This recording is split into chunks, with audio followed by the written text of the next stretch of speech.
You know, we all have a map of the world in our heads. It's got countries, clear borders, all the familiar shapes. But what if I told you that map, the one you use to make sense of everything, is completely, dangerously obsolete? Seriously, what if all those lines we've spent centuries drawing and defending are basically irrelevant to how the world actually works now? This isn't some sci-fi concept. It's the reality we're all swimming in, whether we realize it or not. So here's the problem. We're trying to navigate this brand new, hyper-connected reality using an old, worn-out map. We still see the world as a collection of separate countries, but we live in a world that's one single, massive network. And this disconnect, it's not just an interesting thought experiment, it's at the root of so many of our current challenges.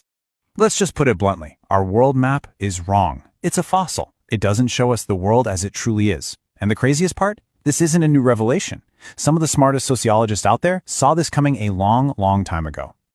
And I mean way back. Think about this. As early as 1975, a guy named Niklas Luhmann was already talking about a world where there's no outside. He, along with others like Ulrich Beck and Kunit Terral, were basically the cartographers of our modern reality, drawing the new map before most of us even knew the old one was broken. So let's dive into the core of their thinking, which is this idea of the end of borders. This is really where that old paper map of yours starts to shred. Ulrich Beck said it perfectly back in '86. He saw that we were living through a change just as huge as the Industrial Revolution was. All the old certainties, the old structures that defined society, they were just dissolving. A completely new kind of society was starting to take shape. So, what was driving this massive change? Well, even earlier in 1975, Niklas Luhmann put his finger right on him. Global, real-time communication.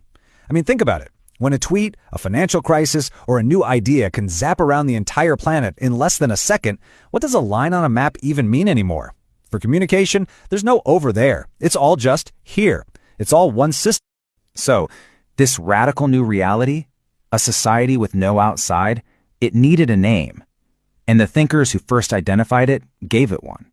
They called it Weltgesellschaft, which is just German for world society. And the idea is pretty simple but profound. We're not living in a world of many different societies anymore. We are living in one single global social system.